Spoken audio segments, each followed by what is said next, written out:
আসসালামু আলাইকুম, সবাইকে স্বাগতম হাওয়া ফুড স্টোরিতে। আজ আবারও ফিরে আসলাম নতুন একটি রেসিপি নিয়ে। একবার এইভাবে মাছ ভাজা খেয়ে দেখুন, খুবই সুস্বাদু ও মজাদার। তো চলুন শুরু করা যাক আজকের রেসিপি। তো প্রথমে আমি এখানে পরিষ্কার করে মাছ নিয়েছি, আপনারা চাইলে যে কোনো মাছ নিতে পারবেন। এরপর এখানে মাছ ভাজার জন্য মাছের মধ্যে দিয়ে দিচ্ছি স্বাদ মতো লবণ।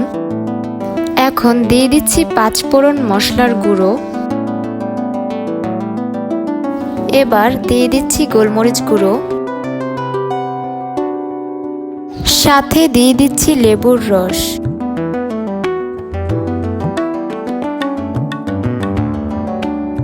এরপর পরিমাণ মতো হলুদের গুঁড়ো দিয়ে সময় নিয়ে ভালোভাবে মাখিয়ে নিচ্ছি। এরপর 10 মিনিটের মতো ম্যারিনেট করে রেখে দিচ্ছি। এবার মসুরি ডালের বেসন তৈরি করতে হবে, তাই এখানে 1 কাপ মসুরি ডাল নিয়ে ভালোভাবে ব্লেন্ড করে নিচ্ছি। এই মুহূর্তে ব্লেন্ড করা শেষ। এবার একটি পাত্রের মধ্যে নিয়ে নিচ্ছি। এবার এর মধ্যে দিয়ে দিচ্ছি স্বাদ মতো লবণ ও সাথে দিয়ে দিচ্ছি ধনিয়া পাতা ও মরিচ কুচি এবং দিয়ে দিচ্ছি মরিচ ও হলুদের গুঁড়া। সাথে দিয়ে দিচ্ছি বেকিং পাউডার ও আদা রসুন বাটা এবং গোলমরিচের গুঁড়ো দিয়ে ভালোভাবে মাখিয়ে নিচ্ছি।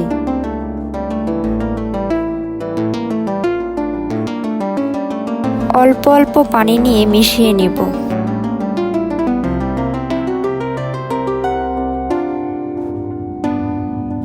এবার এর মধ্যে দিয়ে দিচ্ছি একটি ডিম এবং ভালোভাবে মাখিয়ে নিচ্ছি।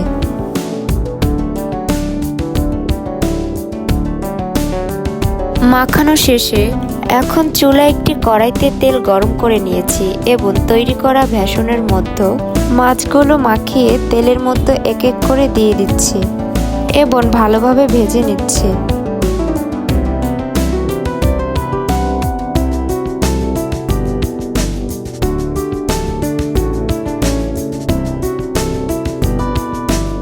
অবশ্যই খেয়াল রাখতে হবে মাছগুলো যেন পুড়ে না যায়। তো এই পর্যায়ে তৈরি হয়ে গেল মজাদার ও সুস্বাদু মাছ ভাজা। এটি এখন পরিবেশনের জন্য একদম প্রস্তুত। আশা করি ভিডিওটি ভালো লেগেছে। যদি ভিডিওটি ভালো লেগে থাকে অবশ্যই লাইক ও কমেন্ট করবেন এবং সাবস্ক্রাইব করে পাশে থাকুন। আল্লাহ হাফেজ।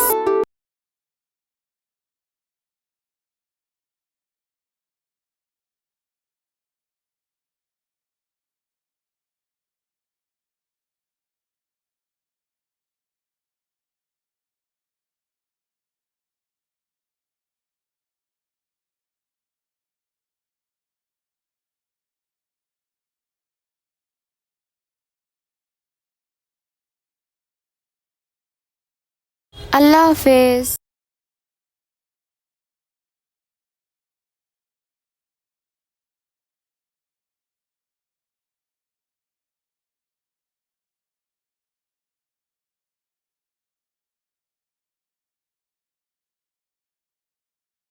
আল্লাহ হাফেজ।